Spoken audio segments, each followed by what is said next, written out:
over the unconstitutional military takeover in the politically unstable Northeast African nation. Sudanese General Abdel Fattah al-Burhan on Monday ordered the dissolution of the government over claims of mismanagement and monopolizing of power. He placed the Prime Minister and other civilian ministers under military arrest and declared a state of emergency, sparking angry protests on the streets of Khartoum and widespread international condemnation. This unconstitutional act comes barely weeks when the Transitional Council was to hand over power to a civilian rule, dashing away hopes of many for a peaceful transition since the overthrow of ex-President Omar al-Bashir. What stakes for the small nation that has been in the midst of a political crisis since 2 years since President Omar al-Bashir was overthrown? That is the stake, that is the problematic of today's edition of Views on the Continent. We talk about this now.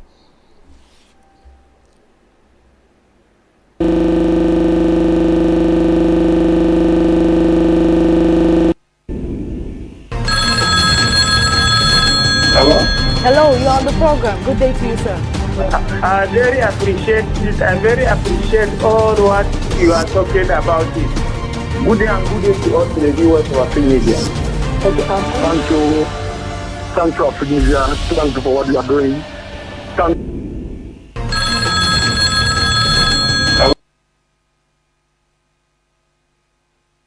It is the 28th of October, past 3 p.m. local time. Apologies for the late start of your program on your Pan-African television. Today in Sudan, foreign bodies have suspended the nation over a coup attempt.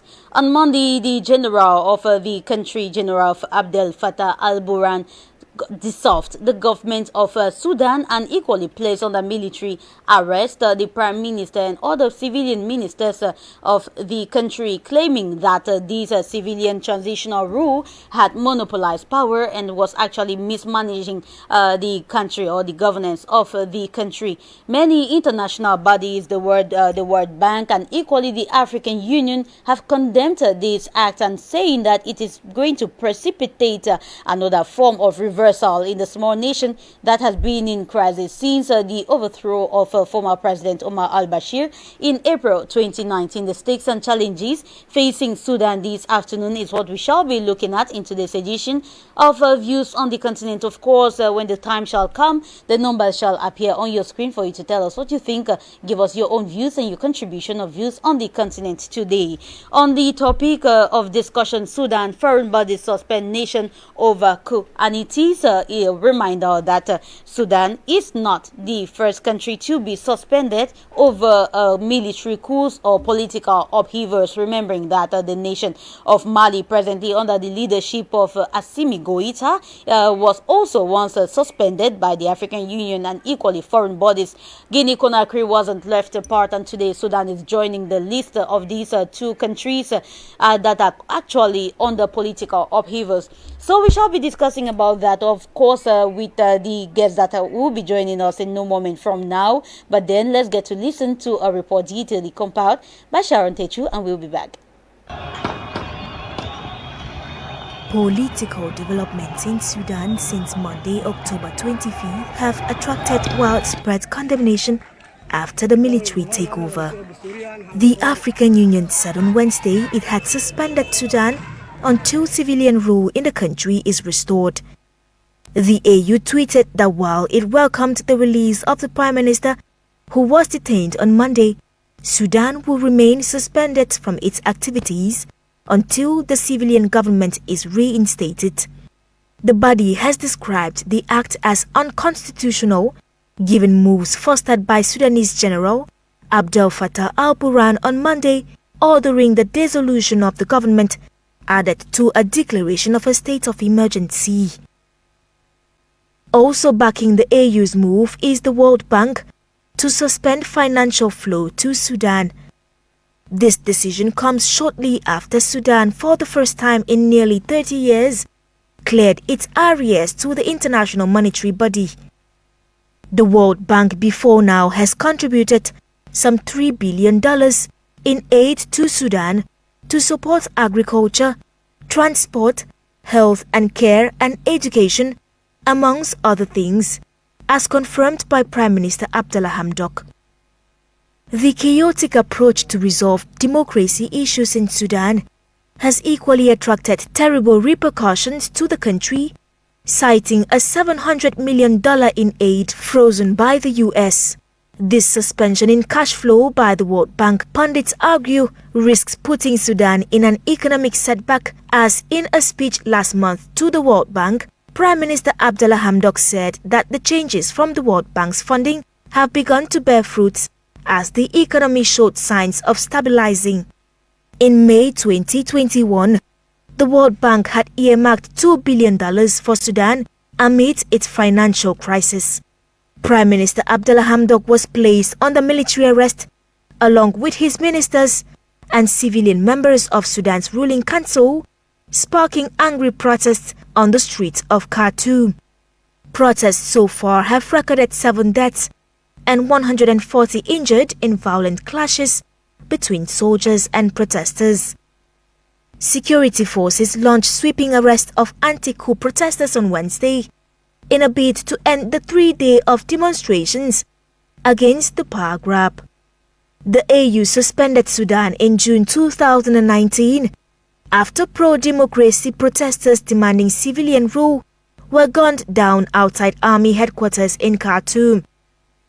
However, the membership was reinstated 3 months later after Hamdok announced the appointment of Sudan's first cabinet since the ousting of veteran leader Omar al-Bashir. In order to draft a possible way out of the crisis in Sudan, a number of Western powers have called for an urgent meeting with Hamdok, saying they still recognize the Prime Minister and his cabinet as the constitutional leaders of Sudan.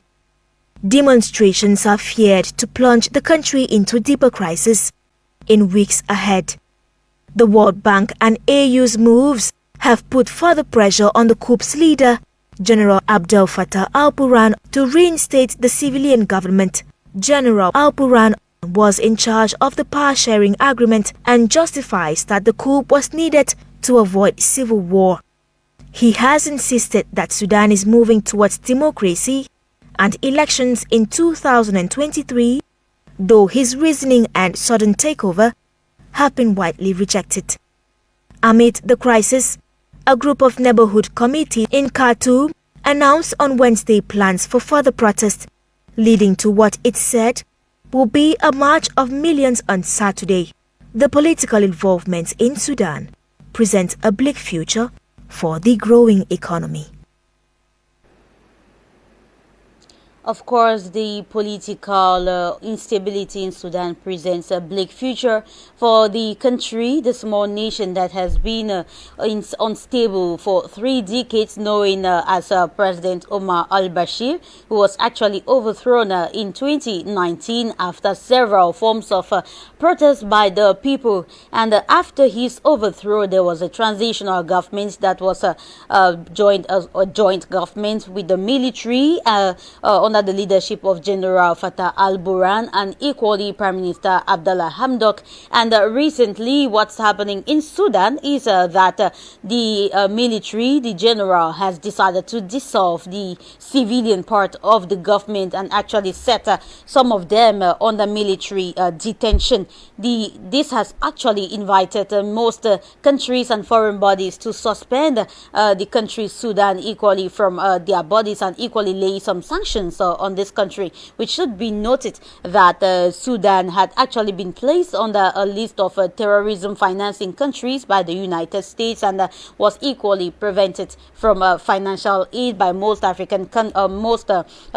foreign bodies due to these situation that was ongoing in the country, the political instability, and these had actually affected the economic situation of the country. Presently now, Sudan, which was under the leadership of Prime Minister Abdallah Hamdok since 2019, and equally General Fattah al-Burhan, is now under political skepticism, as most people fear that the country is going to drown or sink back into political instability. So far, many deaths have been recorded. About a dozen of people, or less than a dozen, have died following the several mass protests that have been ongoing in the country. What is the fate? What is the stake of the country Sudan in the days ahead is what many people fear. It should be noted that before, when during the reign of President Omar al-Bashir, the unrest in Sudan could be tracked back to 2018, when the President al-Bashir's government imposed emergency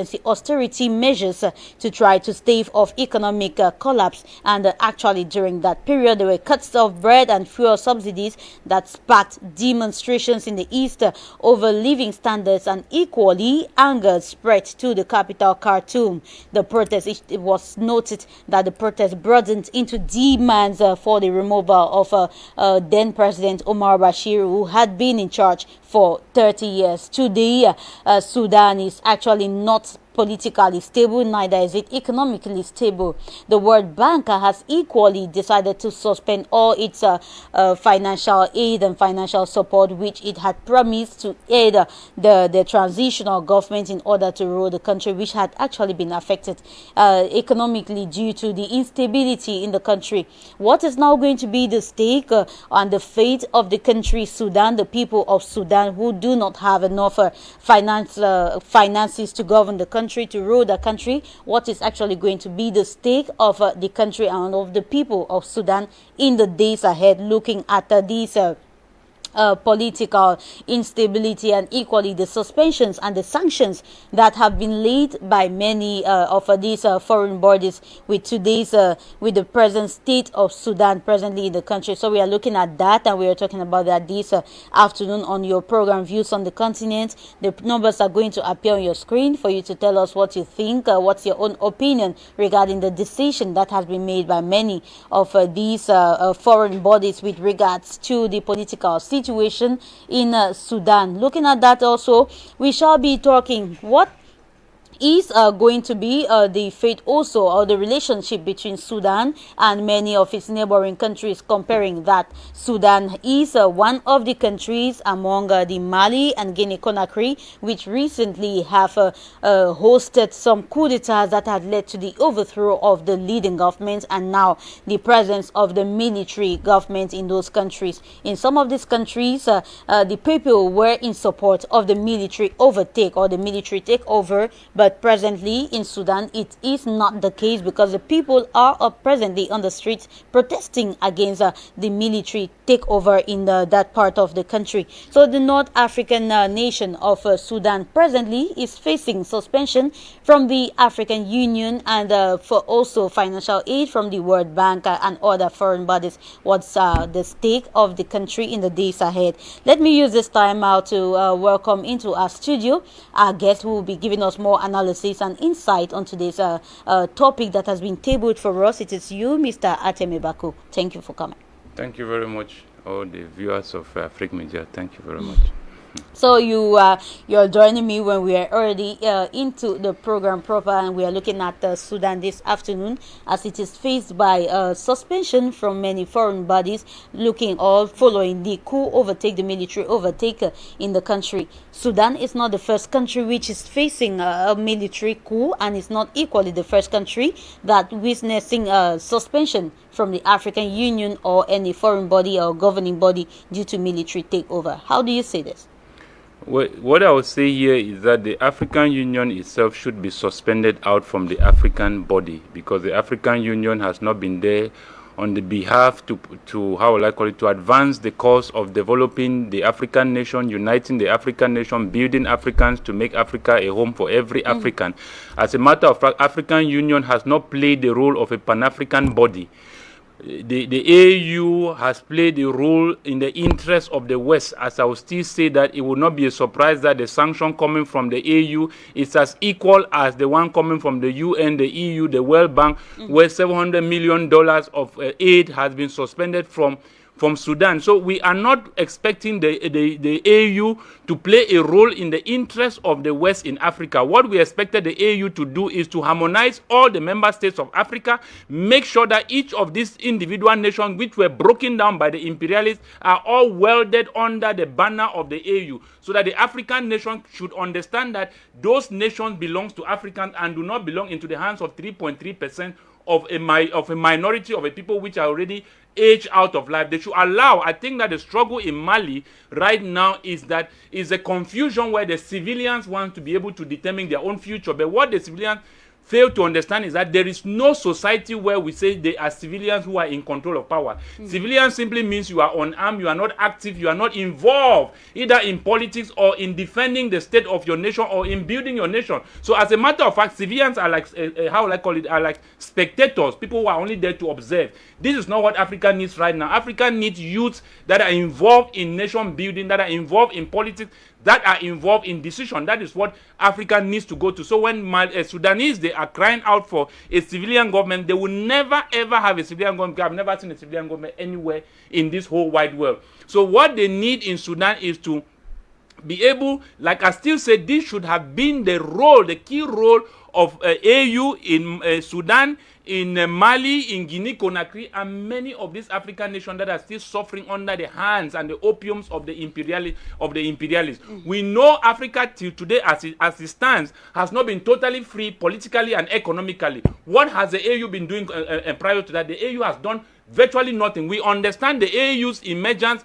in 2002 after the World Trade bombing of the September 11, 2001, the World Trade Center in America. The AU was now brought to Africa to monitor the interests of the West in Africa, so that its interest in Africa should not be jeopardized, because the simple truth is that the world has come to understand that Africa, as it stands for what it is the one sustaining the entire world. When I hear America talking of $700 million has been banned, aid suspended out of Sudan, I wonder who among these two is helping who? Because Sudan, as a matter of fact, is richer than America. So America cannot claim to loan or to aid Sudan for $700 million when we have Africans in America that have been suffering from over 500 to 600 years under all kinds of forms of slavery that we know. So these are all political strategies to indebt and to take possession of a country's destination. Because when you continue to give to somebody, you give the person the impression that help can come from you and the person has no value. But Sudan, as it stands, has enough to emerge itself based on its natural resources. If Sudan is poor, Sudan can borrow from Mali. Mali is rich enough. If Sudan is poor, Sudan can still borrow from the richest nation in all in the entire world.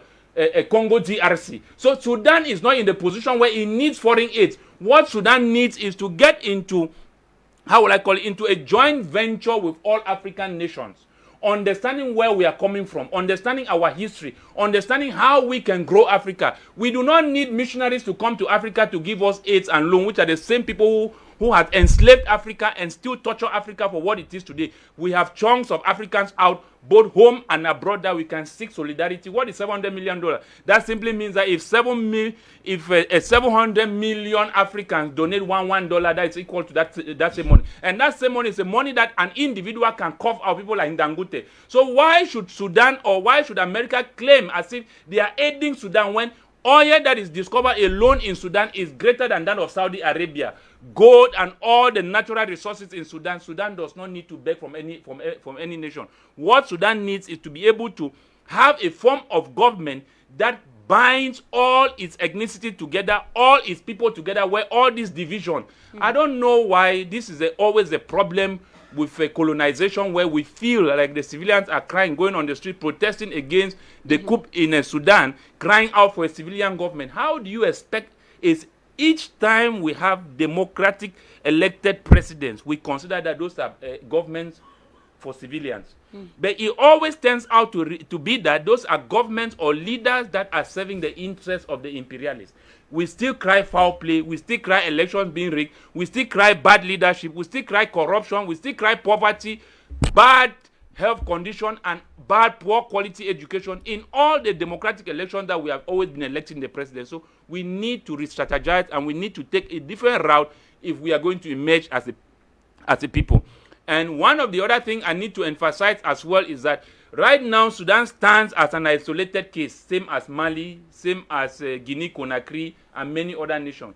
Who is here in the rescue of Sudan? When they are talking of a coup that has ousted a transitional government that was pressurized by the same United States that they should offer Omar Bashir as a free gift to ICC for their own reason, because they realized that he stood there not for the interest of the imperialists, and they laid sanctions in that nation just to divide the people and paint out a leader who was struggling in the hand of leadership in his country under the context of democracy, with all Western, AU, and all the other nations that are mounting pressure on him. When America entered Libya, break its own protocol with NATO, bomb the hell out of Libya, killed Gaddafi, killed almost 1,200 women and children.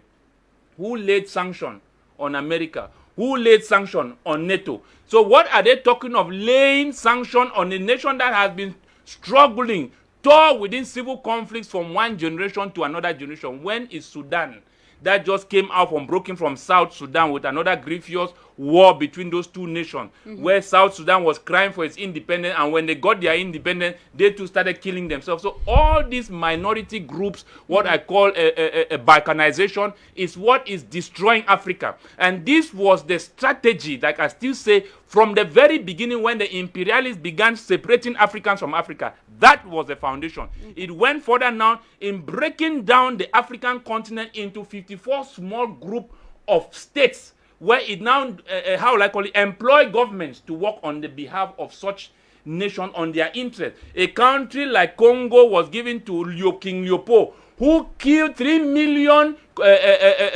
Congolese in Congo, chopped out the hands of individuals, citizens, thousands of them.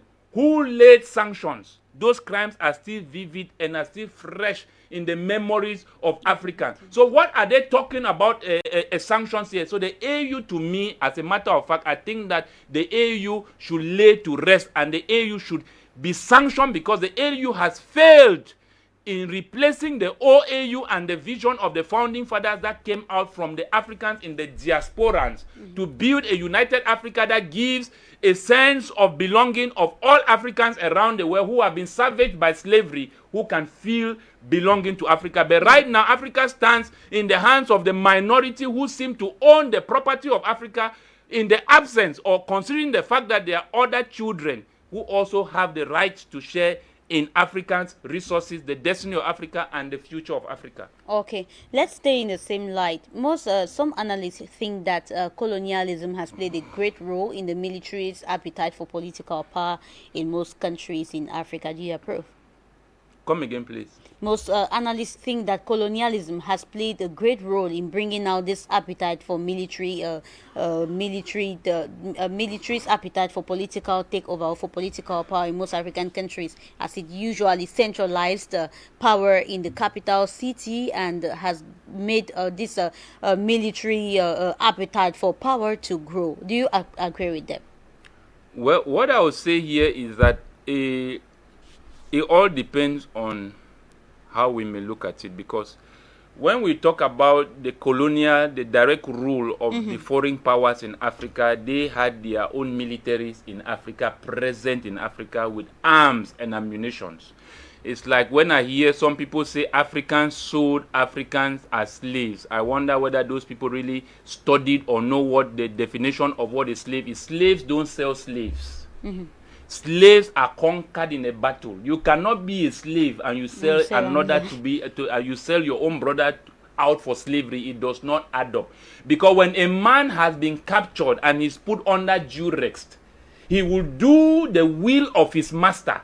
Where today history points out as if it was the Africans that sold Africans out. But they forget how many ships were being wrecked in the ocean of Africans that went out to fight to retrieve back the Africans that were being taken out in the ocean. How many wars, the Italian wars, the Angolan wars, Mozambique, and many other countries that resisted the imperialists in Africa. So where is the notion that we are still seeing indirect foreign rule in Africa? When NATO entered Africa, was it Africans who went and brought NATO into Africa? When America entered Africa to kill Gaddafi, which African was there?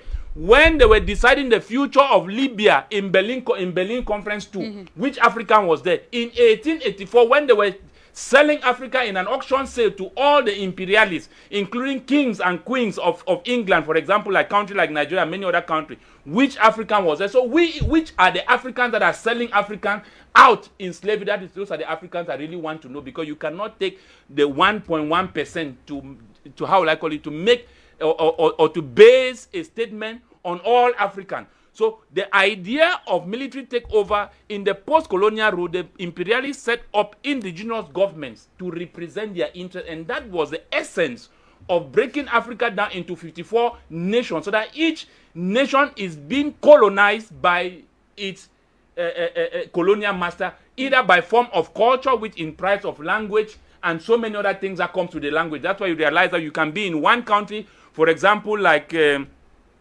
Cameroon, you have English and you have French. Those two cultures or those two hegemonies are coming from two colonial backgrounds of imperialists that had trusteeship over this group of people. So this is what I'm trying to say, that our militaries in Africa and our governments that do pass through the doors of democracy are all representing the imperialist rule treaties in Africa.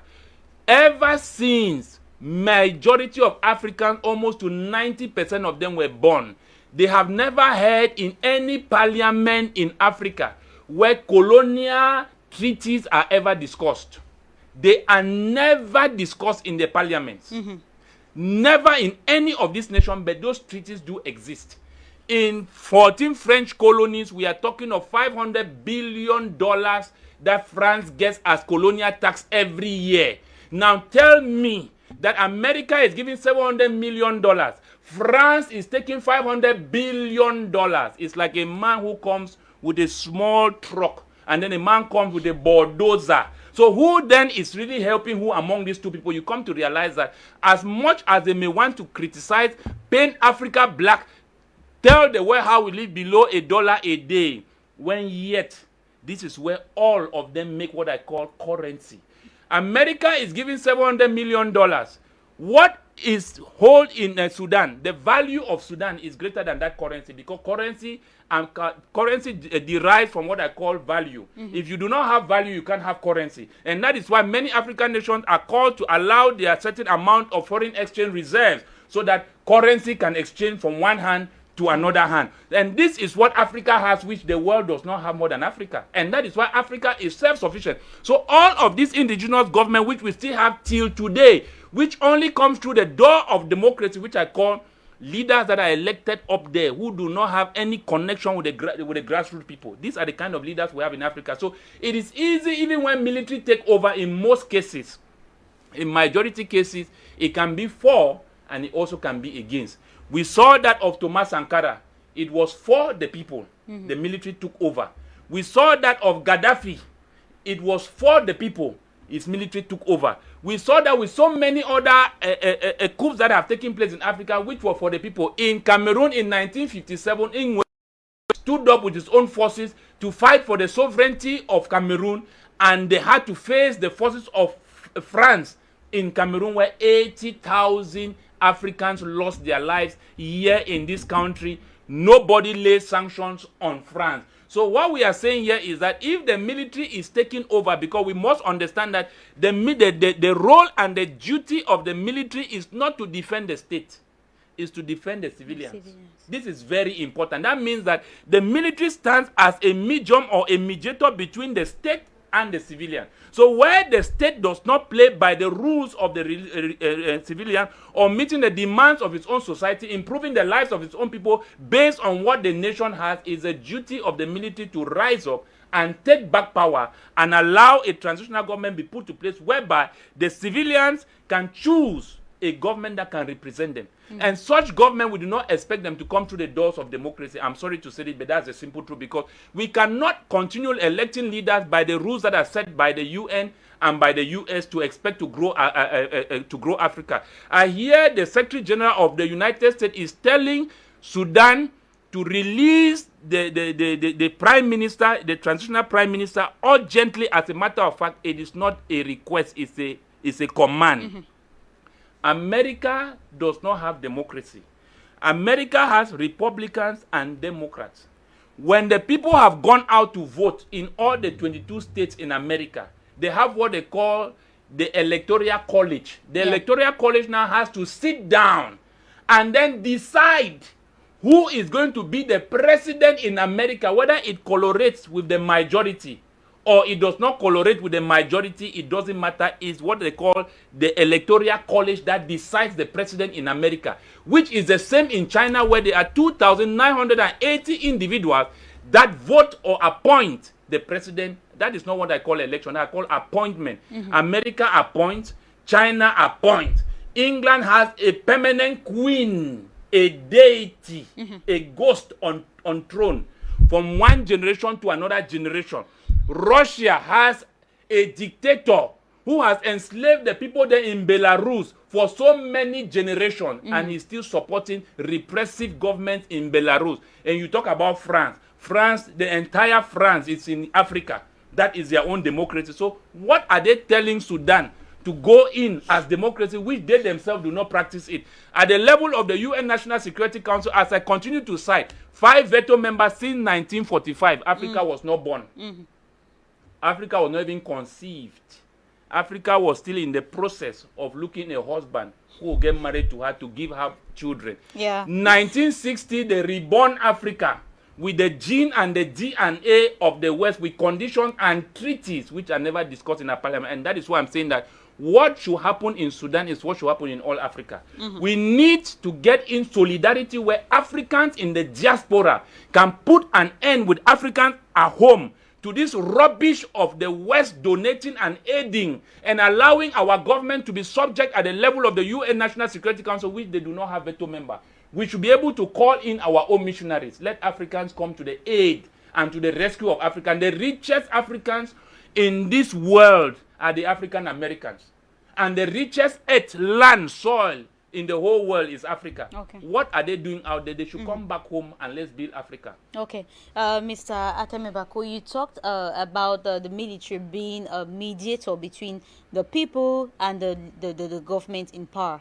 So now, in most countries, let's cite, for example, in Mali, in Guinea-Conakry, where in Mali, where Assimi Goïta's people rose to power, and there is now a military rule in the country, and in Guinea-Conakry, where we have the Mamadi Doumbouya, most of them were supported by the people. The civilians supported their act, and they worked for the people. But presently, in Sudan, it's not the case. We have the people who are on the streets against this military rule or this military takeover. How do you now analyze this, given that they are supposed to work for the people or to help the people to decide, yet the same people they are fighting or they claim to be standing for are not in support of their actions?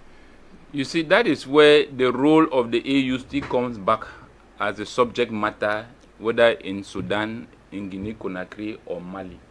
All of these nations seem to be standing as islands, facing international pressure, facing international sanctions. How many decades was Sudan was under a sanction? It has not been long that those sanctions were being lifted. For 3 decades, Sudan has been under sanction by the United States. A state or a nation sanctioning another one. A continent. It's not another nation. Sudan is in Africa. A nation, America, it's not like Africa. Africa is a continent. It's just like your father, your son, a son is commanding the father to do something, when rather it should be the opposite. So America sanctioned Sudan for 3 decades, and years. The AU said nothing. The ECOWAS said nothing. Rather, the AU and the ECOWAS are like microphone for EU and the UN. So what I'm to say here is that in Guinea-Conakry, Mamadi is 41. Highly respected Nana Addo, Paul Kagame, Paul Biya, name all these presidents. He is, you know why? He came from the doors of the masses. Hardly have we had presidents in Africa that come from the doors of the masses, who leaped up from the soil, from beneath the people, where the masses are. We have always had presidents who are like ghosts. There are countries you have never seen your president face to face, neither on the street, because he was not put there by you, so you are not made to see him. How do you expect a man who stands in front of a mirror, the mirror does not reflect him? You stand in front of a mirror to see yourself, but what you see on the mirror is a different thing. It tells you that such leaders are not, though we say that they are democratically elected, they are not from the will or the desire of the people. When Thomas Sankara took over power, did they call him for elections? How do you kill a lion and they want to take the head of the lion away from you? Why should Goita not be president in Mali? Is he not qualified? Must he come through a minority group? Let me give you a statistics here about Sudan so that you get the picture very well. 41% of the population in Sudan is below 15 years. 25% is between 15 to 25 years. And then 15% is 25 to 55 years. Then 3.3% is from 65 above. The people who are leading Mali are within that 3.3%. Are you seeing the picture of Sudan? So if you have a population of 41 million people right now in Sudan, and then they have 22 political parties, existing parties, to divide and to kill the power of these 41 million people. That simply means that if one party has a population of, for example, 5 million, and he seems to be the majority, that simply means if they go in for an election, that party which has a majority of 5 million will win that election. So how do you want to propagate to me that it is a majority that has chosen the government when the masses of its population of 41% is below 15 years of age? Is this the kind of road of democracy we want to go to? And that is why we cannot apply democracy, because the will of the majority is not heard. And that is why we keep getting the same government that come in and play the rules to keep those existing treaties which are never discussed in our parliament. I gave a statistics on Ethiopia. Yeah. An existing treaty for 20 years that America signed, non-renewable, that America is in charge of all Ethiopia's natural resources. All its companies in Ethiopia do not pay tax, same as that of France in all its 14 colonies. They don't pay tax. France alone in Cameroon, 300 companies do not pay tax. Is that not an economic rape? Where is the human rights organization that seem to have a blind eyes on this thing? We talk about self-expression, self-determination, where they are forcing LGBT in Africa. Why, if they are talking about, why can they not tell France and tell all these imperialists and all those their sons and daughters who have gone insane talking about LGBT? Why can they not understand that the rights of the Africans are heavily abused by their parents because they are beneficiaries? Today they stand as if they are very successful, as if they are very brilliant, when yet their legacy and their achievement is based out from what their forefathers and their current fathers are stealing away from Africa. So they are all children of criminals, state criminals and international armed robbers that we are finding in Africa. They should allow us manage our own affairs. So what should be in Sudan is that AU should have stepped in as a central government of Africa, where it oversees the affairs of Africa on the behalf of the Africans that are in the diaspora, because the AU should have played a role to guarantee the future of the Africans that are in the diaspora first, and then the Africans at home. So that there must be this link and relationship between out and in if Africa is going to leap up. But you cannot break away Africa and leave a chunk of Africa out there, and then you allow the home-based Africa to depend on the imperialists. It's very unfair. I don't think that's the role the AU should have been playing, because that was not the vision of the OAU.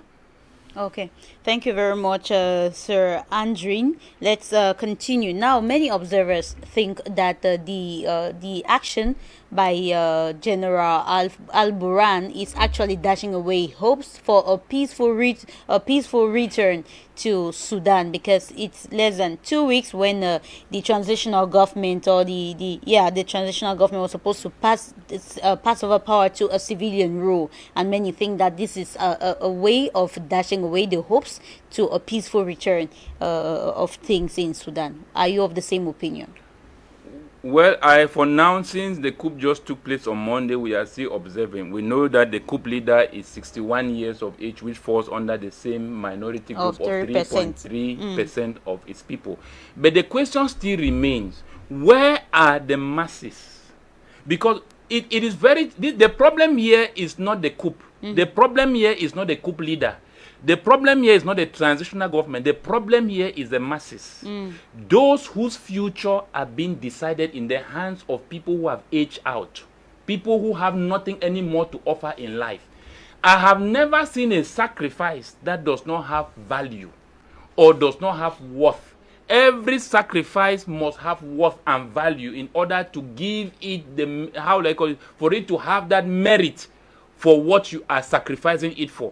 But when you have people who have already lived their life, as a matter of fact, the only thing right now they have in life is to take care of their grandchildren. That's why we are saying that they should allow those whose future is ahead of them, those who have the manpower, those who have the resources, who have the energy, who have the strength and the speed, put them ahead and allow them. And that is why they say that teach your children the things you got to know late, so that they can grow up in them so strongly and quickly.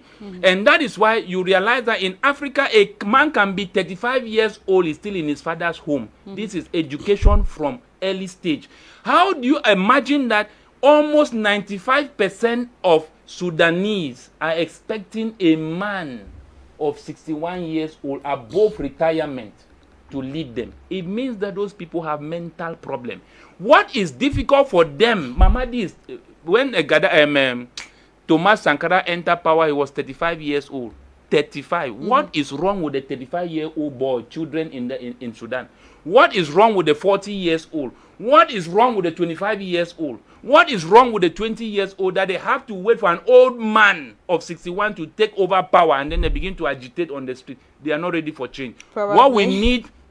What we need them to do is for them to step into the game of making decisions. They are no civilians. They should wipe it off their minds that they want civilian power. We are in a war against the West and Africans that are keeping the interests of the West. So you need to arm yourself. There are no civilian in any battle. Africa is in a battlefront. We need soldiers. We need people with ideas, with effort, resources, power, speed, to push Africa to where it's supposed to go to. When Sankara entered power, was he a civilian? He had to defend his country by force and by all means. And this is what Africans need to do. They need to build Africa and build their own defense and build systems that reflects them. So to me, I really feel that our problem in Africa is that the young men are still sleeping. They need to... let me not go to debate. What is wrong that in Africa you find so many single women with young men littering around, men who have no future? That's already an indicator to tell you that a lot of minds of Africans are failing. And until we begin to revive them, we cannot build the proper society that we need to build. Because we need to understand that the future right now depends in our hands. It does not depend on a man who has already lived his life. He was also in this stage where we are, and he did what he could do. And he has done, and he has get past it. Now it's our own turn to pick up what they have done, appreciate what they have done, and build from there. And give them the sense of, to understand that we are now responsible to manage power. We are responsible to make our own decisions so that they can guide us from behind. So I think that the problem here is that the youths have not assumed their position. Okay, thank you very much, Sir Andrew. We shall be getting out of this program with this last intervention from you. Now, could we have an appraisal, an appreciation, a comparison between the period of President Omar al-Bashir and the transitional period of the Sovereign Transitional Council? Could we have an appraisal of the management of the country? You know, during the period of President Omar al-Bashir, we had the people who were protesting against bad governance, against unemployment, against lack of job, and the high taxes and food crops that were very expensive. So was there a difference between the period of President Omar al-Bashir and that of the Sovereign Council? Well, let us keep into mind that Sudan had been under sanction for 3 decades. Where everything in Sudan had to go up, skyrocket, because of its lack of non-participation in other foreign investors and foreign partners. Sudan was kept in isolation. As a matter of fact, it went up to the extent where the sanction prevented other African nations from trading with Sudan. Now you tell me, how is it going to be easy for a president to live in isolation when he is in the midst of other 53 other African states and heads which are big? And Sudan was isolated and was only had to wait until a foreign nation thousands of kilometers away should lift up sanctions before Sudan start breathing. Today, the former president is in prison for 2 years with all sanctions they have laid. This is my problem in Africa. As long as we do not understand the role of the imperialists, the multinationals in Africa, we will never know good leaders in Africa. Okay. Even when a good one rises up, the circumstances surrounding him prevents light or the light in him from shining in other people. Right now, you will always get somebody in power who is doing the right. Even Magufuli, did they not oppose Magufuli in Tanzania? In Rwanda, are they not opposing Paul Kagame? Who opposed Hitler? I used to say that all these imperial nations, whether America, Europe, and all of them, they had built their empires, legacies without democracy, using very wicked, diabolic human beings, killing Africans and killing Native Americans in building their legacy. When they have finished, they brought in a system to replace an individual or a dictator, which is democracy. We need to flush it away. They don't use it all. The currency we use in Africa, they don't use it in... France has its currency here. French CFA. France does not use it. Even when before Europe, they were not even using the same that we were using here. So where is Africa? We are, even if it was in a race, I'm not even sure we are on that race, because a race, a man can be far ahead and you are far behind. There could still be hope that you can come. But Africa is not even on the map of running the same race. So we are lost. This is why we are saying that we need to come together. We need to be in charge. We need to take charge. We need to be responsible over our own future. We need to get these people to understand that we cannot sit down and allow them to decide over Africa without consulting us. We make the majority, and the voices of the majority should be heard. And that is why we are calling on all the African youths, the majority of Africa, both home and abroad, to seek solidarity that we can build Africa. That's the simple truth. Okay. Thank you so very much, Mr. Andrew Atem A. Bako, for honoring this invitation today and for your brilliant analysis on the program. Thank you very much. All right, televiewers, this is where we pull in the curtains on today's edition of Views on the Continent. It was focused on Sudan and the sanctions that have been levied on the country by foreign bodies over the coup d'etat that kicked off on Monday, that by the country's General Fattah al-Burhan. And this is what we're looking at in the days ahead. Possibly there's going to be some evolution as regards the political sphere in Sudan. Hopefully there is going to be peace that will return back to the country. But until then, stay tuned to the programs of Africa Media. Have a wonderful day. Hello? Hello, you're on the program. Good day to you, sir. I very appreciate it. I very appreciate all what you are talking about it. Good day and good day to all.